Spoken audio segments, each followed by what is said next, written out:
Un sushi receta con chia seed. Voy a comerle como desayuno o cena. Con 3 ingredientes son leche de soya al pro, de sabor de fruta, anto también con chia seed y también avena quaker. Baja la leche de soya de un bucket.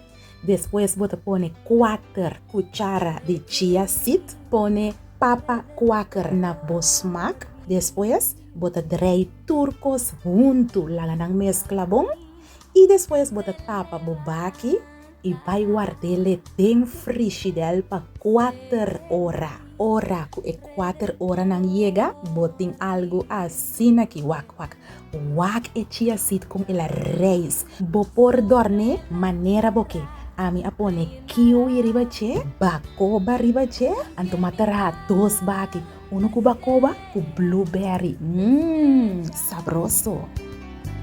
Con mis ojos